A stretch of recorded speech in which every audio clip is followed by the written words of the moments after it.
ሰላም ጤና ይስጥልኝ ውድ የተከበራችሁ የቡና ሚዲያና ኮሙኒኬሽን ቤተሰቦች የሰዓቱን ዓለም አቀፍ ዘገባዎችን እናሰማለን። አማኑኤል ኃይሌ ነኝ። በቅድሚያም የቡድን ሰባት መሪዎች በአሜሪካና በኢራን መካከል የተደረሰውን ስምምነት ታሪካዊ ዕድል ሲሉ አወደሱ።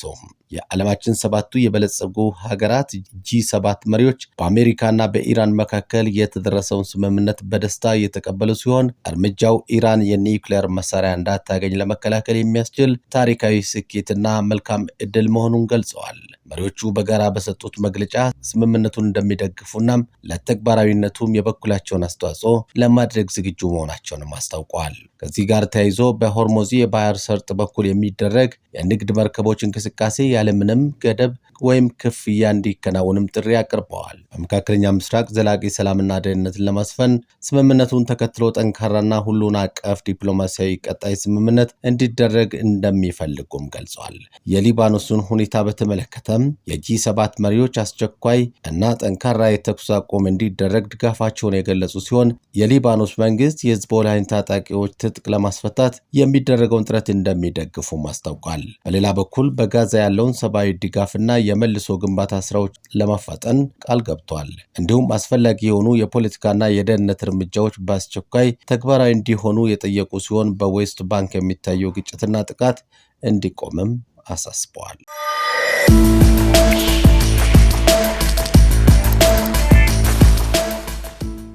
በሌላ ዜና የእስራኤል የቀኝ ዘመን ፖለቲከኞች የሄብሮንን ስምምነት መሰረዛቸው ተሰማ። የዩናይትድ ስቴትስ እና የኢራን ኒውክሌር ስምምነትን ተገን በማድረግ የእስራኤል የቀኝ ዘመን ፖለቲከኞች የፊልስጤማውያንን መሬት በፍጥነት ለመጠቅለል ማቀዳቸው ተሰምቷል። የአገሪቱ የፋይናንስ ሚኒስትር እንደ አውሮፓውያን አቆጣጠር በ1997 የተፈረመውን የሄብሮንን ስምምነት በይፋ መሰረዛቸውንም አስታውቀዋል። ሚኒስትሩ ይህንን ይፋ ያደረጉት ከመከላከያ ሚኒስትሩ ጋር በመሆን በሄብሮን ወረዳ አዲስ የተገነባውንና በዓለም አቀፍ ሕግ ወጥ የተባለውን የአይሁድ ሰፈር መንደር በመረቁበት ወቅት ነው።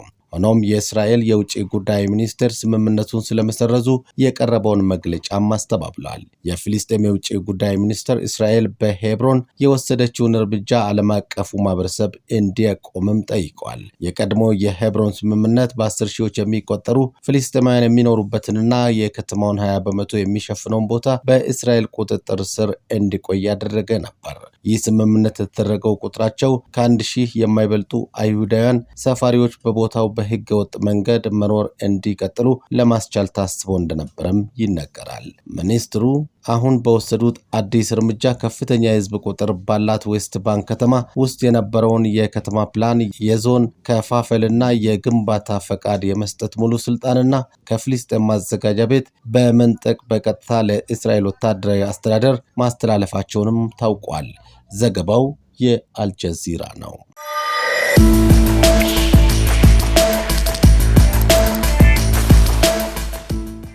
በሀገር ውስጥ ዘገባ ደግሞ የኢትዮጵያ ህዝብ በሰባተኛው ጠቅላላ ምርጫ ለዲሞክራሲ ስርዓት ግንባታ ያሳየውን ቁርጠኝነትና የከፈለውን ዋጋ ለዓለም በማስተዋወቅ ረገድ መገናኛ ብዙሃን የጎላ ሚና ተጫውተዋል ሲሉ የመንግስት ኮሚኒኬሽን አገልግሎት ሚኒስትር እናታለም መለስ ገለጹ።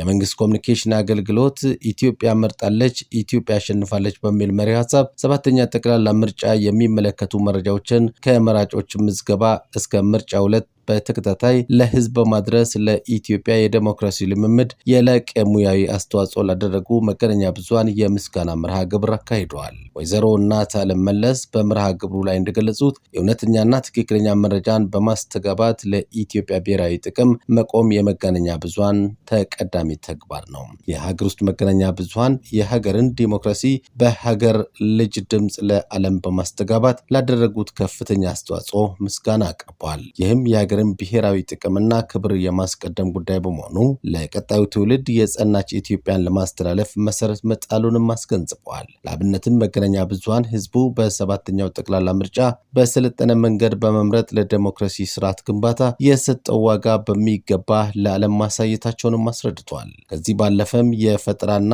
የሐሰት መረጃዎችን በማምከን የኢትዮጵያን ስኬት ለማይሹ ኃይሎች ትልቅ መልእክት ማስተላለፋቸውን ገልጾ ለዚህም ኢትዮጵያ ታመሰግናለች ታመሰግናቸዋለችም ብሏል። በቀጣይም ለሀገር አንድነት ይበልጥ በመስራት ለጠንካራ የሀገረ መንግስት ግንባታ ገንቢ ሚናቸውን እንዲወጡም ማሳሰባቸውን ኢዜአ ዘግቧል።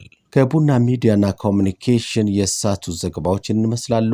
አማኑኤል ኃይለ ነበርኩኝ። ለዩቲዩብ ቻናላችን አዲስ ከሆናችሁ ሰብስክራይብ ማድረጋችሁንም አትርሱ። ጤና ይስጥልኝ።